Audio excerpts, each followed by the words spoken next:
ಕಾವೇರಿ ನೀರಿಗಾಗಿ ಇವತ್ತು ಕರ್ನಾಟಕ ಬಂದ್ಗೆ ಕರೆ ಕೊಡಲಾಗಿದೆ. ವಾಟಾಳ್ ನಾಗರಾಜ್ ಬಣದಿಂದ ಕರ್ನಾಟಕ ಬಂದ್ಗೆ ಕರೆ ಕೊಡಲಾಗಿದೆ. ತಮಿಳುನಾಡಿಗೆ ನೀರು ಬಿಡುಗಡೆಯನ್ನ ವಿರೋಧಿಸಿ ಇವತ್ತು ಕರ್ನಾಟಕ ಬಂದ್ಗೆ ಕರೆ ಕೊಟ್ಟಿರೋದು.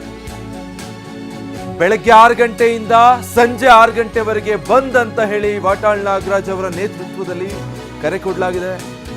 ಬೆಂಗಳೂರಲ್ಲಿ ಬಿಗಿ ಪೊಲೀಸ್ ಬಂದೋಬಸ್ತ್ ಆಯೋಜನೆ ಮಾಡಲಾಗಿದೆ. ಪ್ರಮುಖ ಬಸ್ ನಿಲ್ದಾಣಗಳಲ್ಲಿ ಪೊಲೀಸ್ ಭದ್ರತೆಯನ್ನು ಹೆಚ್ಚಿಸಲಾಗಿದೆ. ಅಂದ್ರೆ ಬಲವಂತವಾಗಿ ಬಂದ್ ಮಾಡಲಿಕ್ಕೆ ಅವಕಾಶ ಇಲ್ಲ. ಬಹುತೇಕ ಸಂಘಟನೆಗಳು ಒಂದು ಕಡೆ ಈಗಾಗಲೇ ನಾವು ನೈತಿಕ ಬೆಂಬಲ ಅಂತ ಅಷ್ಟೇ ಸೀಮಿತಗೊಂಡಿವೆ. ಮತ್ತೆ ಬಸ್ಗಳ ಸಂಚಾರ ಇರುತ್ತೆ ಅನ್ನೋದು ಕೂಡ ಖಾತ್ರಿಯಾಗಿದೆ. ಇನ್ನು ಬೆಳಗ್ಗೆಯಿಂದ ನಾವು ನೋಡ್ತಾ ಇದ್ದೀವಿ, ಬೆಂಗಳೂರು ಸೇರಿದ ಹಾಗೆ ಬೇರೆ ಕಡೆಯಲ್ಲಿ ಯಾವ ರೀತಿ ಇವತ್ತು ಪರಿಸ್ಥಿತಿ ಇದೆ ಅನ್ನುವಂಥದ್ದನ್ನು, ಅಲ್ಲಲ್ಲಿ ಸ್ವಲ್ಪ ಪ್ರತಿಭಟನೆಗಳು ಕಂಡು ಬರ್ತಾ ಇದೆ. ಬಿಟ್ಟರೆ ಬಹುತೇಕ ಕಡೆಗಳಲ್ಲಿ ಬಂದ್ನ ಚಿತ್ರಣ ಬೆಳಗ್ಗೆಯಿಂದ ಕಾಣಸಿಗ್ತಾ ಇಲ್ಲ.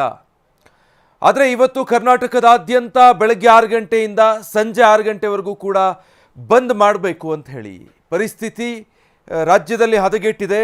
ಈ ನಡುವೆ ತಮಿಳುನಾಡಿಗೆ ಮತ್ತೆ ನೀರು ಹರಿಸಬೇಕು ಅನ್ನುವಂಥ ಆದೇಶವನ್ನು ವಿರೋಧಿಸಿ ಕರೆ ಕೊಟ್ಟಿರೋದು.